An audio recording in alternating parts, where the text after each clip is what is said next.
what if I told you that a 1953 CIA coup of Iran helped create Hulkamania? In 1951, the Iranian government led by Prime Minister Mohammad Mosaddegh wanted to nationalize Iran's oil. Oops!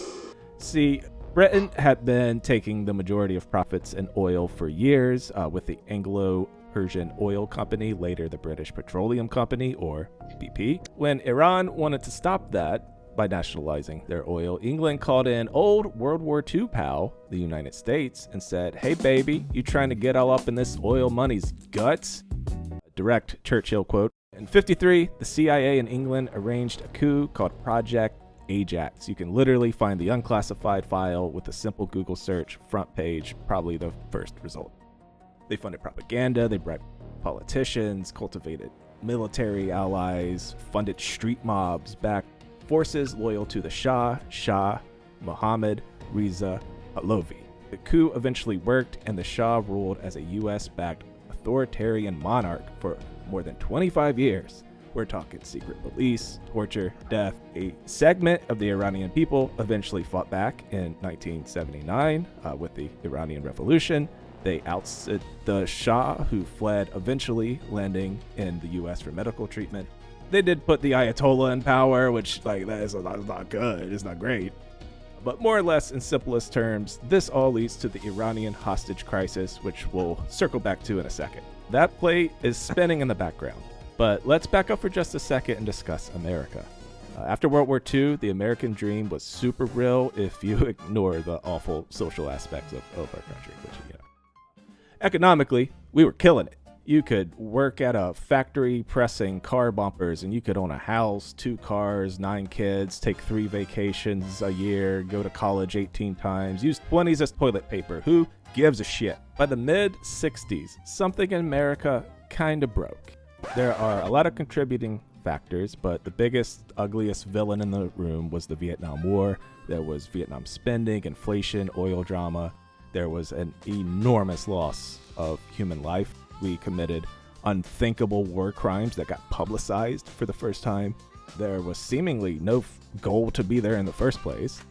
Meanwhile, families were torn apart, generations of workers were killed, not to mention, kind of got our ass clapped by a country that's half the size of some of our states. So that's not good.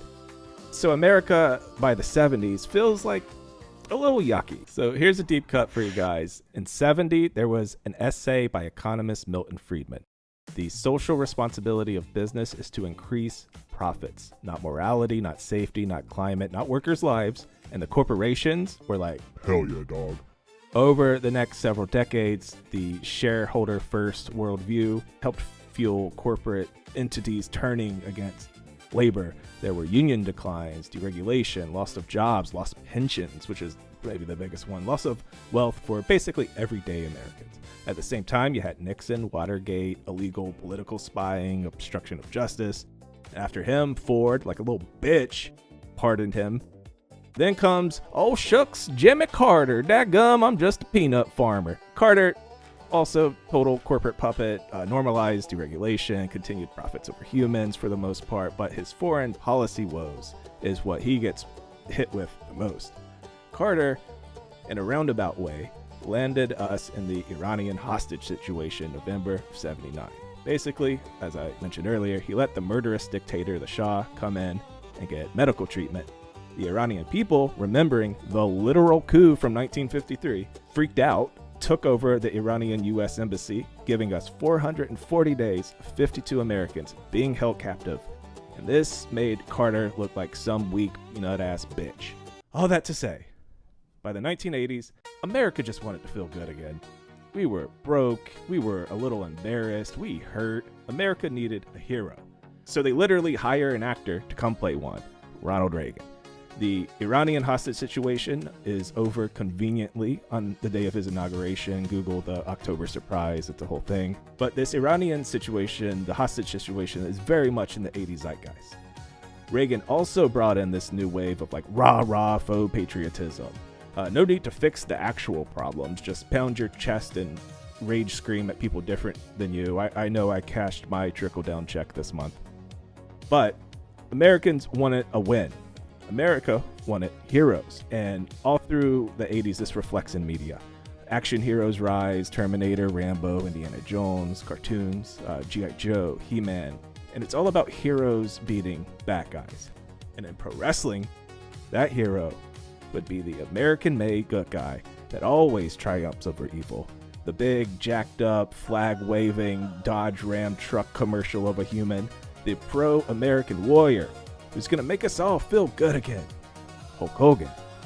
But who has the WWF title? Longtime enemy of the US. Even though, kind of started it.